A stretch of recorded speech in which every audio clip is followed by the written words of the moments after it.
ঝটপট মিষ্টি কিছু খেতে চাইলে এই রেসিপি একবার ট্রাই করুন। খেতে ভীষণ মজার, বাচ্চা থেকে বড় সবাই খুব পছন্দ করবে। আসসালামু আলাইকুম, আমি রহিমা। হিমা কিচেনে আপনাদের সবাইকে স্বাগত জানিয়ে শুরু করছি আমার আজকের রেসিপি।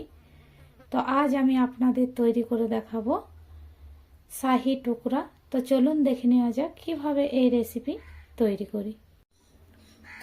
প্রথমেই আমি এখানে 5 পিস ব্রেড নিয়ে নিয়েছি। এবার সাইডের অংশগুলো কেটে বাদ দিয়ে দেব।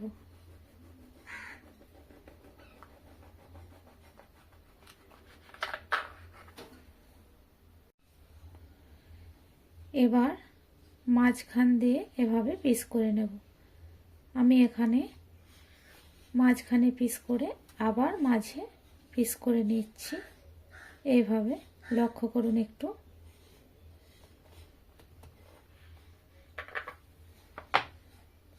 ঠিক এইভাবে চৌকো করে কেটে নিয়েছি।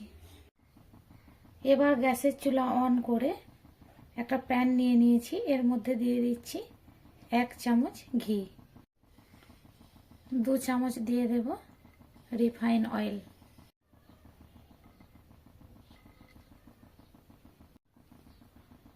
প্যানের চারিপাশ তেলটা একটু ছড়িয়ে দেব।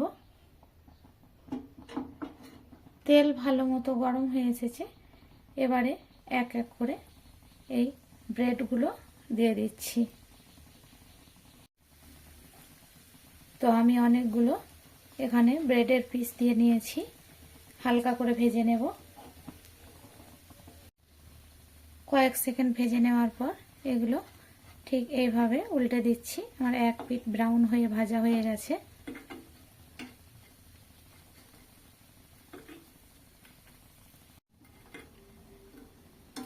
তো আমি বাকি পাঁচটাও একইভাবে ভেজে নেব। তো আমার অপর পিঠটাও খুব সুন্দরভাবে ভাজা হয়ে গিয়েছে। এবারে একটা প্লেটে উঠিয়ে নেব।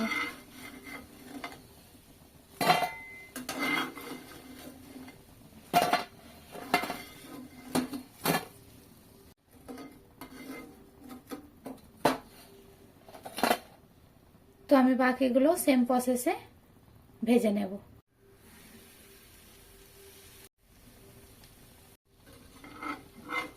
লাল লাল করে ভাজা হয়ে গেছে। এগুলোকে উঠিয়ে নিচ্ছি।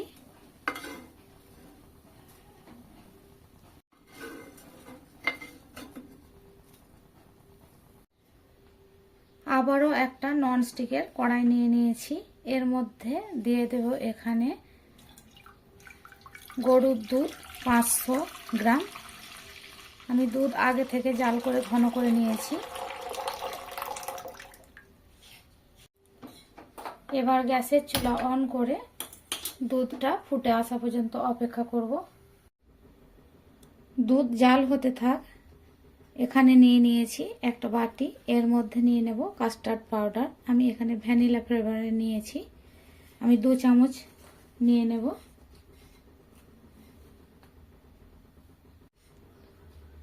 এখানে আমি কিছুটা পানি দিয়ে দিচ্ছি, দিয়ে সুন্দরভাবে মিশিয়ে নেব।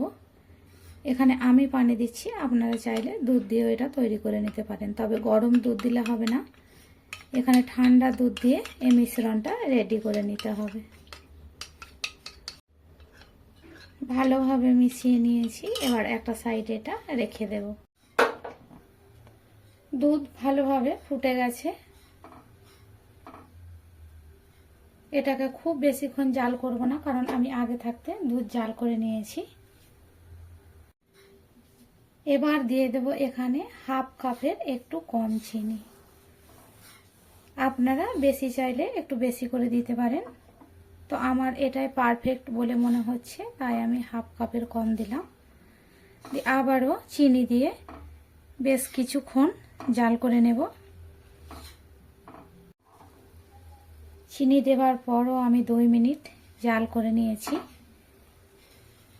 এবার গ্যাসের আঁচ লোয়েতে রেখে আগে থাকে যে আমি কাস্টার্ডটা মিশিয়ে রেখেছিলাম, এক হাতে দেব আর নাড়তে থাকবো, কারণ এটা দিয়ে বেশ কিছুক্ষণ অপেক্ষা করা যাবে না, তাহলে এটা দলা পেকে যেতে পারে।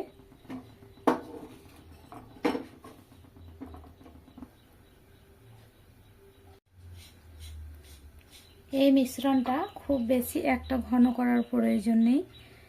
আমি জাস্ট কয়েক মিনিট এটাকে জাল করে নেব কাস্টার্ড দেওয়ার পর।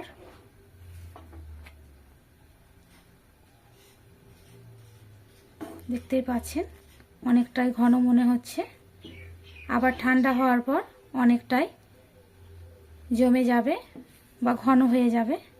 তো এই পর্যায়ে গ্যাসের চুলা বন্ধ করে আমি নামিয়ে নেব। বেশ কিছুক্ষণ ঠান্ডা করে নেব দুধ ও কাস্টার্ডের মিশ্রণ। তো এখানে ঠান্ডা হতে থাক।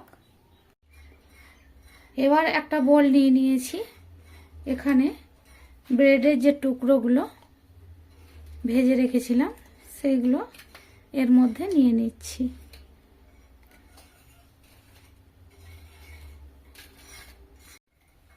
তো প্রথমে অল্প কিছুটা নিয়ে নিয়েছি, এরপর এর মধ্যে আগে থেকে জাল করে রাখা দুধ ও কাস্টার্ডের মিশ্রণটা দিয়ে দিলাম।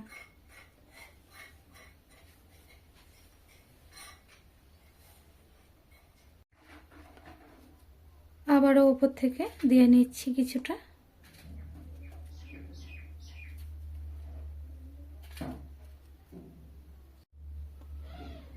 এবার বাকিটা ঠিক এইভাবে উপর থেকে আবারও দিয়ে নিচ্ছি।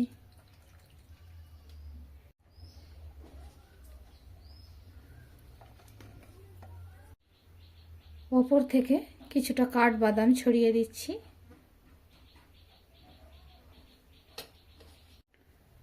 দিয়ে দেব পেস্তা।